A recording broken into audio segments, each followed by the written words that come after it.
ሰበር ዜና ሚያዝያ 5 2018 ጤና ይስጥልኝ ውድ አድማጭ ተመልካቾች እንደምን አረፈዳችሁ። የሰዓቱን አበይትና ሰበር ዜናዎች ይዤ ቀርቤያለሁ። በቅድሚያም አርዕስተ ዜናዎቹን በማስቀደም ጀምራለሁ። ብልጽግና የደረሰውን ሰበር መርዶ አምኖ ተቀብሏል። ፋኖ በ50 ኪሎ ሜትር ርቀት ያለን የብልጽግናን ቤዝ መምታት የሚችል አውዳሚ ሩሲያ ሰራሽ ሮኬት ላውንቸር ሊታጠቅ መሆኑን ጀነራል አበባው አመኑ። ጀነራሉ በእኛ መኮንኖች ድክመት ምክንያት ጠላቶቻችን ተመጣጣኝ የኃይል ሚዛን እየገነቡ ነው ብለዋል። ጀነራል አበባው ኤርትራና ሱዳንን ፋኖን በማስታጠቅም ከሰዋል። ፋኖን ከእግረኛ ወደ ሮኬት አስወንጫፊም የሚቀይረው ይሄ መሳሪያ ፋኖን የጦር ሜዳው ጌታ የሚያደርገው ቢኤም 21 ግራንድ ምን አዲስ ነገር አመጣ? ዝርዝር ዘገባም ይዘናል።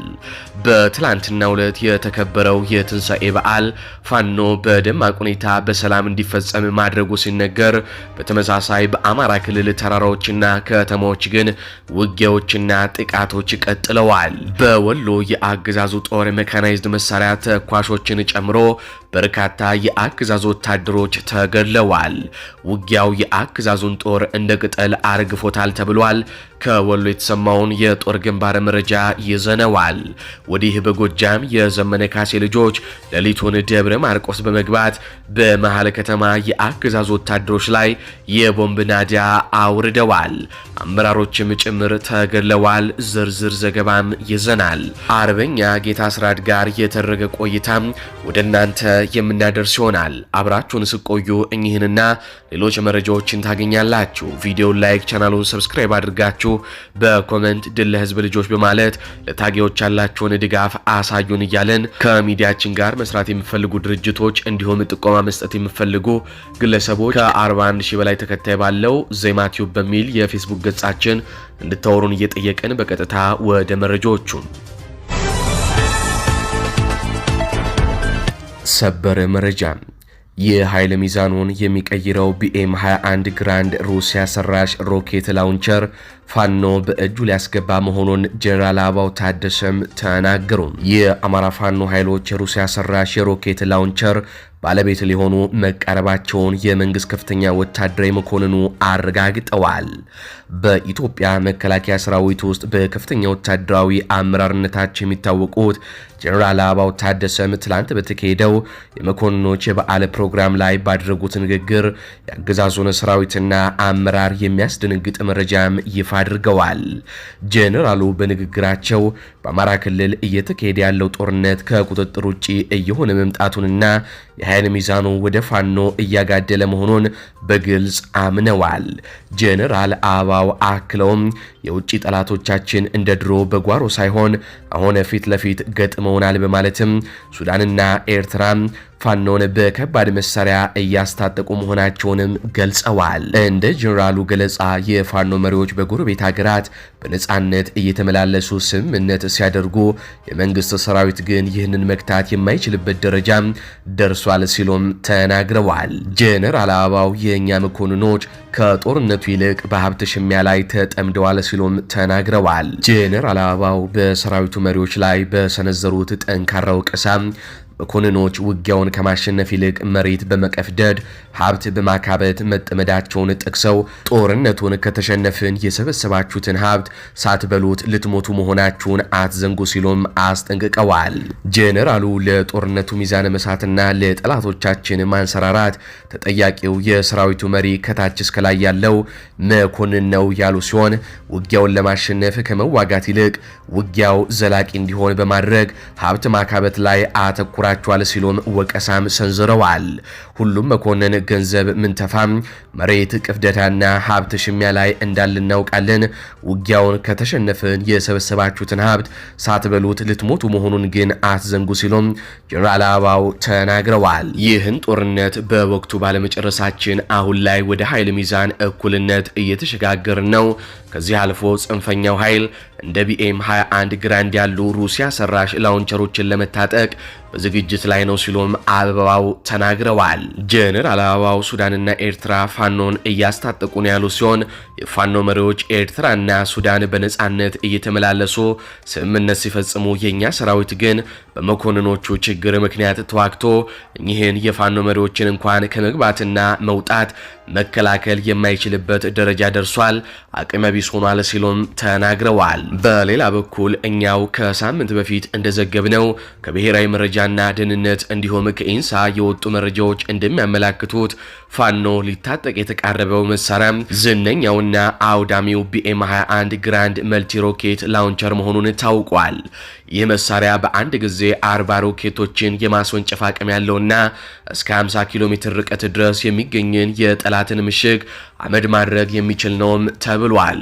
ይህ ሮኬት በህወሓት እጅ የሚገኝ ሲሆን ይህ ሮኬት በ2013 ጦርነት በህወሓት እጅ የሚገኝ እንደነበረና ህወሓትም በሰፊው ስትጠቀመው እንደነበረም ተገልጾ ነበር። ህወሓት ደብረ ብርሃን ደርሳ ቢሆን ኖሮ የአብይ አህመድ መንግስት አዲስ አበባ እንዳለም ማውደም ትችልበት ነበር የተባለ መሳሪያም ነው። ወታደራዊ ተንታኞች እንደሚሉት ይህ መሳሪያ በፋኖ እጅ ከገባ የሚከተሉት መሰረታዊ ለውጦች ያመጣል ሲሉም ተናግረዋል። አንደኛ፣ የሜካናይዝድ ሽግግር ፋኖን ከእግረኛና የቅርብ ርቀት ውጊያ ወደ ዘመናዊና ሜካናይዝድ ኃይል ያሳድገዋል። ሁለተኛ፣ አዲስ አበባን ኢላማ ማድረግ ይችላል። ፋኖ ከሸዋ ተራራማ ቦታዎች ሆኖ በአዲስ አበባ የሚገኙ ስትራቴጂካዊ የብልጽግና ኢላማዎችን በሮኬት የመምታት አቅም ይሰጠዋል ሲሉ ወታደራዊ ተንታኞች ይገልጻሉ። ሶስተኛ፣ የአየር የበላይነት ማዳከምም ይችላል። የብልጽግና የሎጂስቲክ ማዕከላት ድሮኖች የሚነሳባቸውን ካምፖች ሩቅ ሆኖ በማውደም የአገዛዙን ወታደራዊ የበላይነት ይፈታተናልም ተብሎ ይጠበቃል። ይህ መረጃ የደረሰው የብልጽግና መንግስት ከፍተኛ መደናገጥ ውስጥ መውደቁ የተሰማ ሲሆን ጉዳዩን ለመወያየት አስቸኳይ ስብሰባዎችም መጥራታቸው ተነግሯል። ፋኖ ይህንን መሳሪያ በይፋ መታጠቁ ከተረጋገጠ የአገሪቱ የወደፊቱ እጣ ፋንታና የጦርነቱ መልክ ሙሉ በሙሉ እንደሚቀየርም ይጠበቃል። አሁን በቀጥታ ከአማራ ክልል ወዳገኟቸው አበይትና ሰበር የጦር ግንባር መረጃዎች አልፋሉ። የዘንድሮ የትንሣኤ በዓል በፋኖ ቁጥጥር ስር ባሉ በርካታ የአማራ ክልል አካባቢዎች በታላቅ ድምቀትና በሰላም ተከብሮ መዋሉ ተነገረ። በክርስትና እምነት ተከታዮች ዘንድ በታላቅ ድምቀት የሚከበረው የትንሣኤ በዓል በትላንትናው ዕለት በአማራ ፋኖ ቁጥጥር ስር በሚገኙ በርካታ ወረዳዎችና ከተማዎች ውስጥ ያለምንም የጸጥታ ስጋት በሰላም ተከብሮ መዋሉን ሚዲያችን ከየአካባቢው ያሰባሰበው መረጃም ያመላክታል። በትላንትናው ዕለት የተከበረው የትንሣኤ በዓል ፋኖ ሙሉ በሙሉና በከፊል በሚቆጣጠራቸው የአማራ ክልል ዞኖች ውስጥ በሃይማኖታዊ ስርዓቱ መሰረት በሰላም ተጠናቆ ውሏል። በምስራቅ አማራ፣ በምዕራብ አማራ፣ በደቡብና በሰሜን አማራ ቀጠናዎች የሚገኙ የፋኖ አህዶች በዓሉ በሰላም እንዲጠናቀቅ አስፈላጊውን ጥበቃ ሲያደርጉም መዋላቸውንም ጣቢያችን አረጋግጧል። በተለይም በፋኖ አስተዳደራዊ መዋቅር ስር በሚገኙ ከተሞች የሚኖሩ ምዕመናን ያለምንም የጸጥታ ስጋት በዓሉን ከነጻነት አየር ጋር አክብረው ውለዋል። በዓሉን አስመልክቶ የፋኖ አመራሮችና አባላት ከህዝብ ጋር አብሮ በማክበር የህዝቡን የፋኖን አንድነት ይበልጥ ያጠናክሩበት አጋጣሚ መሆኑ አልፏል። በዓሉ በሰላም መጠናቀቁን ተከትሎ ጣቢያችን ያነጋግራቸው የፋኖ አመራሮችና አባላት ህዝቡ ለፋኖ እያሳየ ያለው ድጋፍና ትብብር ለዚህ ሰላማዊ በዓል መከበር ትልቅ ድርሻ መውሰዱንም ገልጸዋል። ይህ የትላንቱ የፋሲካ በዓል ውሎ ፋኖ የህዝቡን ደህንነት የማስጠበቅ ብቃቱንና በህዝቡ ዘንድ ያለውን አመኔታ ከጊዜ ወደ ጊዜ እያጎላበት መምጣቱን የሚያሳይ መሆኑም ተመላክቷል። ይህ በእንዲህ እንዳለ ግን በአማራ ክልል የሚደረጉ ውጊያዎች ቀጥለዋል። የፋሺስቱ ብልጽግና ሰራዊት ብሬን ተኳሹን ጨምሮ 18 የብልጽግና ኃይል ሲደመሰስ ከ25 በላይ ደግሞ ቁስለኛ ተደርገዋል። የአማራ ፋኖ ብሔራዊ ንቅናቄ አፋብን ወሎ ቤት አማራ ሚኒሊክ እዝ 303ኛ አሳምኖ ኮር አካል የሆነው ነብሮ ተወርዋሪ ኮማንዶ በአሁኑ 11ኛ ክፍለ ጦር እሸት ክፍለ ጦር በአሁኑ አጠራር 19ኛ ክፍለ ጦር የተወጣጡ በቁጥር አነስተኛ ፋኖች የብልጽግናን ወንበር አስጠባቂ መከላከያ ጦርን አይቀጡ ቅጣት በመቅጣት በጥምረት ታላቅ ድልን ተጎናስፈዋል። በትላንትናው ዕለት ከረፋዱ 4 ሰዓት ላይ መነሻውን ከላሊበላ ከተማ በማድረግ ወደ ጋሸና ከተማ ሬሽን ለማሳለፍ የተንቀሳቀሰው የብርሃኑ ጁላ ሰራዊት ባላሰበውና ባልጠበቀው ሁኔታ ከአውባይ ዳቦ ከተማና ከደብኮ ቆጋ በተደረገበት የደፈጣ ጥቃት የብልጽግና ኃይል ከፍተኛ ሰብአዊና ቁሳዊ ኪሳራን አስተናግዷል። በዚህ አውደ ውጊያ 18 የብልጽግና ኃይል ሲደመሰስ ከ25 በላይ ቁስለኛ ያስተናገደ ሲሆን ከላሊበላ ከተማ ተጨማሪ 3 መኪና ኃይል በመጨመርና ሽፋን እንዲሰጡት በማድረግ የተረፈውን ኃይል ራሱን በማውጣት ያሰበውን ሳያሳካም ወደ ነበረበት ላሊበላ ከተማም ተመልሷል ነው የተባለው። ይህ በእንዲህ እንዳለ ወደ ጎጃም ስንሻገር የ206ኛ ኮር አዳኝ ቡድን ከሌሊቱ 5 ሰዓት ተኩል በደብረ ማርቆስ ከተማ በፈጸሙት የቦምብ ጥቃት 24 የአድማ ብተና አባላት ከነአመራራቸው ተገደሉ። በደብረ ማርቆስ ከተማ ከሌሊቱ 5 ሰዓት ተኩል ከጎዛመን ፖሊስ ጣቢያ አካባቢ ተነስቶ ወደ ጎተራ እየተንቀሳቀሰ በነበረ ሰሌዳ ቁጥር 56721 ኮድ 3 አይሱዚ የጭነት ማመላለሻ ተሽከርካሪ ላይ በነበሩ የ32ኛ ዙር ተመራቂ አድማ ብተናዎች ላይ የ206ኛ ኮር አዳኝ ቡድን በፈጸመው የቦምብ ጥቃት 24 የሚሆኑት ወዲያውኑ ህይወታቸው ሲያልፍ 3 አድማ ብተናዎች ከባድ ቁስለኛ ሆነዋል። ጥቃቱ ሸበል ሆቴል አቅራቢያ የተፈጸመ ሲሆን የብልጽግና ኃይል ሲጠቀምበት የነበረው ተሽከርካሪ ወድሞ አመራሮችም መሞታቸው ታውቋል። በመጨረሻም የዓለም አቀፍ ፋኖ ሚዲያ ከአርበኛ ጌታ አስራት ጋር ያደረገውን ቆይታ አድምጠን እንመለስ። አርበኛ በዚህ አጋጣሚ እንኳንም ለፋሲካ በዓል አደረሰ። አመሰግናለሁ። ወቴከለም እንደምን አለሽ? እንኳን አብሮ አደረሰን። እግዚአብሔር ይስጥልኝ። በጣም አመሰግናለሁ። በጣም ጥሩ። እንግዲህ ጤና ይስጥልኝ። የአማራ ፋኖ ብሔራዊ ንቅናቄ ፖለቲካ መምሪያ አርበኛ ረዳት ፕሮፌሰር ጌታ አስራት በቅድሚያ ወደ ሚዲያችን ቀርበ በወቅታዊ ጉዳዮች ማብራሪያ ለመስጠት ስለተገኘ እጅግ አድርጌ አመሰግናለሁ። በአድማጭ ተመልካቾቻችን ስም በአጠቃላይ በትግሉ ስም በድጋሚ እንኳን ደህና መጣህ ብዬ እንግዲህ ቀጥታ ወደ ጥያቄው መሄድ እችላለሁ። አርበኛ ይቻላል፣ መሄድ ይቻላል። የቀለ በጣም ጥሩ። እንግዲህ እንደሚታወቀው አርበኛ ጌታ አስራት ከወያኔ ኢህአዴግ ጀምሮ እስከ አሁን የኦህዴድ አገዛዝ ድረስ በጽናት እየታገለ ያለ አርበኛችን ነው። እንግዲህ ጎንደር ዩኒቨርሲቲም እያስተማረ የነበረ ወንድማችን ነው።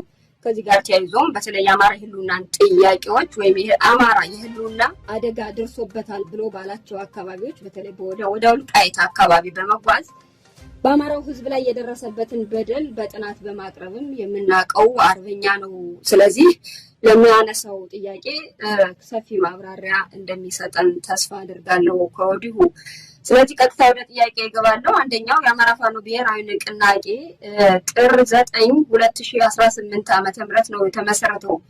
እንግዲህ ይሄን ስናሰራው 3 ወር ሊሞላው ቀናት ነው የሚቀሩት አርበኛ። ነገር ግን እስካሁን አደረጃጀቱን አዋቅሮ አልጨረሰም። የፖለቲካ ፍኖተ ካርታውንም ወይም የመታገያ ማኒፌስቶን ለማውጣት ዘግይቷል። ለዚህ እንደምክንያት የሚቀርበው እንግዲህ በተለያዩ የትግሉ ደጋፊዎች እንደሚሉትኝ የፋኖ መሪዎች ዳተኝነት እየታየባቸው ነው፣ ቁርጠኝነትም እየታየባቸው ነው።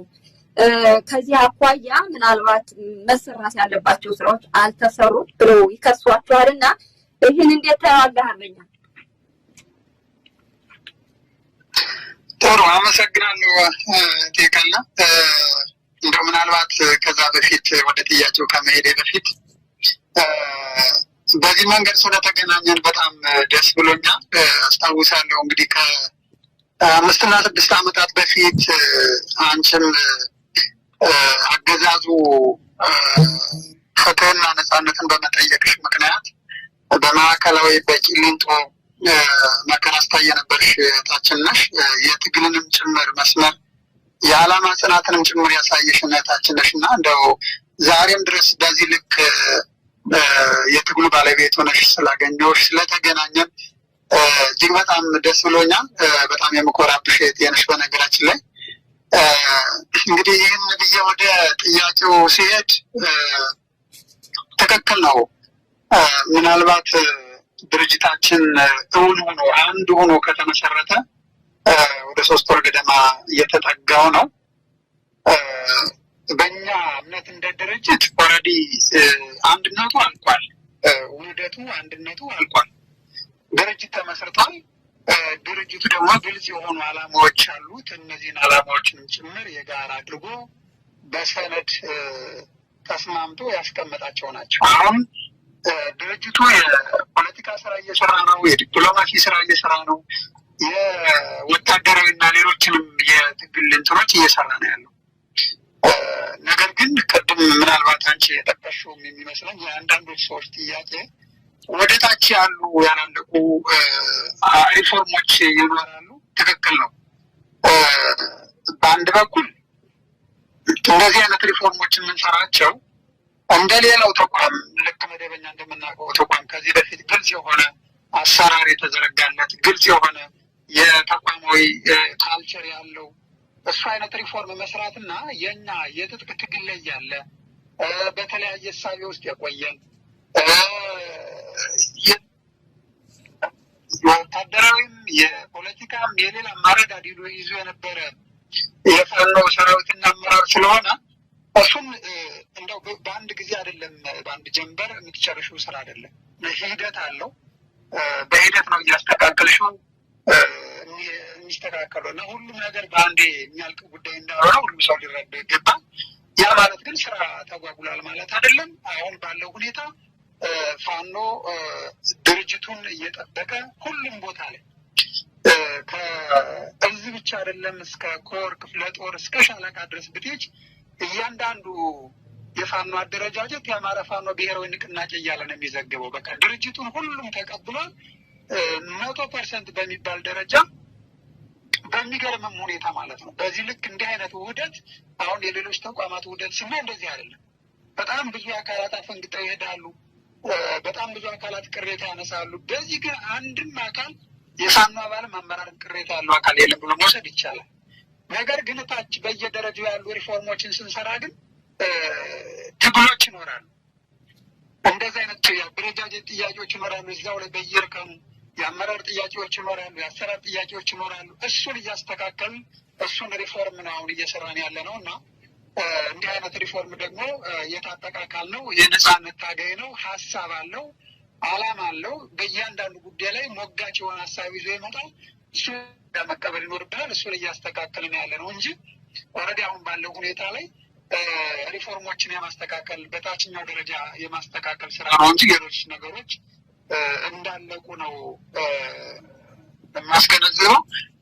ሌላው ምናልባት ከዚሁ ጋር ተያይዞ የፖለቲካ ፍኖተ ካርታ የምንበለው ፍኖተ መርህ እነዚህን በተመለከተ ትክክል ነው። እንደዚህ አይነት ስትራቴጂክ የሆኑ ነገሮች ተሻጋሪ የሆኑ ሰነዶች የብዙውን የፋኖ አመራር ሀሳብ አስተያየትና ይሁንታ የሚጠይቁ ናቸው። እንደ ድርጅትም ቅድም እንዳለው ገና ኦልሞስት 3 ወር እንኳን ያልሞላው ድርጅት እስከሆነ ድረስ እነዚህን ሰነዶች ለማስተካከል ቢያንስ በድርጅት አመራር ደረጃ ሁሉም ሀሳብ አስተያየት እንዲሰጡበት ወደ ታች ወደ እዞችና በየደረጃው ባሉ የፋኖ መዋቅሮችን ጭምር በዚህ መንገድ ሀሳባቸውን እንዲያካፍሉ እንፈልጋለን። በዛ መንገድ ነው እንጂ ኦልሬዲ እነዚህ ሰነዶች ተዘጋጅተው ረቂቃቸው አልቋል። መጽደቅ ነው የሚቀራቸው እንጂ ረቂቅ ማኒፌስቶ ተዘጋጅቷል። ረቂቅ ስትራቴጂክ ሰነድ አሉ። ሌሎችም በርካታ ሰነዶች አሉት። እነዚህ ሰነዶች ግን ፋይናል የሚጸድቁት በብዙሃኑ ድምፅና በብዙሃኑ አስተያየት ስለሆነ ከዛ አንጻር ነው እየተጠበቁ ያሉት እንጂ ኦልሬዲ አሁን የምንሰራባቸው ነገሮች ረቂቅ ሰነዶች ያለቁ መሆኑን መግለጽ ነው ፈልገው የቀለም።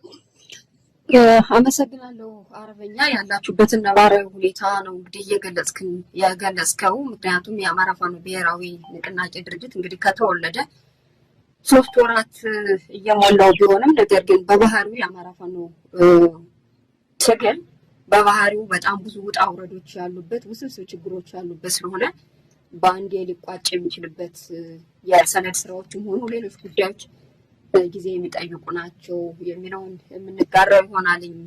አርበኛ አመሰግናለሁ። በድጋሜ ወደ ሁለተኛው ጥያቄ ሄዳለሁ። አርበኛ የአማራ ፋኖ ብሔራዊ ንቅናቄ እንደ አማራ ፋኖ ብሔራዊ ንቅናቄ በስትራቴጂካዊ ጥምረቶች ያለው አቋም ምንድን ነው? ቢያንስ ያው ለሚዲያ ይሆናል የሚለውን ነገር ብታብራራልኝ። ምክንያቱም ከዚህ ጋር ተያይዞ እንግዲህ በፋኖ ውስጥ የነበሩ አንዳንድ ግለሰቦች ለአገዛዙ እጅ እየሰጡ ያሉበት ነባራዊ ሁኔታ አለ። እነዚህ ግለሰቦችም የሚሉት ምንድን ነው? በአገዛዙ ሚዲያ እየቀረቡ ትግሉ ስለተሸጠ ነው የመጣ ነው ሲሉ ይደመጣሉ። ይልቁንስ የአማራ ሕዝብ ጥያቄ ተመልሷል ሲሉም አንሰማቸውም። ትግሉ ለተለያዩ አካላት ለጠላት ተሽጧል። ከዚህ አኳያ እንግዲህ ወደ አገዛዙ መተን እናንተ ጋር ተቀላቅለናል ይላሉ እና እንደው ይህን እንዴት ታየዋለህ አርበኛ? ታብራራለን። አመሰግናለሁ ቃለም። ትክክል ነው። እንግዲህ ምንድን ነው ይሄ ስትራቴጂክ ጥምረቶችን በተመለከተ የብዙ ሰው ኮንሰርን ነው፣ ደግሞም ተገቢ ነው። በተለይ አማራ ህዝብ እንደምናውቀው ከዚህ በፊትም ቀለ ለበርካታ ጊዜ ተክዷል። በጣም ለበርካታ ጊዜ ማለት ነው።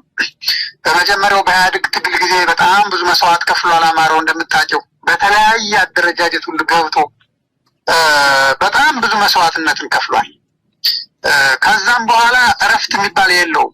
እንደምታውቀው በየጊዜው የአማራ ህዝብ ትግል ላይ ነው የኖረው ላለፉት 50 እና 60 ዓመታት። ነገር ግን በየደረጃው ትግሉን እየተነጠቀ ዓላማውን እየተቀማ እና እየተካደ ነው ከዚህ የደረሰው እና በዚህ ምክንያት በጣም በርካቶች እንዲህ አይነት ጥያቄዎችን ቢያነሱ ለእኔ ጤነኛ የሆነ ጥያቄ ነው፣ ተገቢ የሚሆንም ነው። ወደፊትም በዚህ ልክ ክትትል ማድረጉ ተገቢ ነው ብዬ አስባለሁ። ነገር ግን ምናልባት እንግዲህ ስትራቴጂክ ጥምረት አንደኛ እንደ አማራ ፋኖ ብሔራዊ ንቅናቄ በራስ በቅና መተማመን ላይ የተመሰረተ እንዲሆን ነው የምንፈልገው። መጀመሪያ ራስን ማብቃት ያስፈልጋል፣ መተማመን ያስፈልጋል። ከዛ በኋላ ከሌላው ጋር የምታደርጊው ዝምድና የምንበለው ትብብር የምንበለው ቅንጅት፣ ሌላም ነገር መጀመሪያ ጠንካራ የሆነ ቁመና ሊኖርሽ ይገባል። ጠንካራ ወታደራዊ ቁመና፣ ጠንካራ የፖለቲካና የአደረጃጀት ቁመና ሊኖርሽ ይገባል። ከዛ ውጭ ከዚህ በኋላ ያገኛ ለመሆን የሚደረግ ጥምረት አይኖርም። በእርግጠኝነት የምነግርሽ ማለት ነው። በሆነ አካል ላይ ጥገኛ ለመሆን ሳይሆን ሲሆን የአማራ ትናንትና ከመላ ኢትዮጵያ ጋር ሆኖ ግንባር ቀደም ሆኖ የአንበሳው ድርሻ ወስዶ ሀገር የመሰረተ ነው። የሀገር ዋልታ ያቆመ ህዝብ ነው። ስለዚህ ሌሎችን ቢያሰልፍ ነው የሚሻለው። አሁን የአማራ ፋኖ ብሔራዊ ንቅናቄ ሌሎችን ሊያሰልፍ ይችላል። በሰራዊትም በይው በህዝብ ንቅናቄም በይው በሌሎችን አቃፊና ደጋፊ በመሆን ዘንድ ከሌሎች የተሻለ ቁመና ያለው ስትራቴጂክ ጥምረት ውስጥ አንዱ እንደ ፖለቲካ አጋርነትና ትብብር ነው ሊኖር የሚችለው። ሌላው እንግዲህ በትግላችን ዓላማና በህዝብ ጥቅም ላይ ለአፍታም እንኳን የሚደራደር ድርጅት አይደለም ይሄ። ቅድም እንዳልኩሽ ማለት ነው ብዙ መስዋዕትነት ከፍለናል፣ በጣም ብዙ ጊዜ ተክደናል። ስለዚህ ለድርድር የማይቀርቡ ጉዳዮች አሉን። እነሱን በግልጽ አስቀምጦ ነው እየሄደ ያለው። ሆኖም ግን ሙሉ ግን በትብብር የምንሰራቸው ነገሮች ግን አሉ።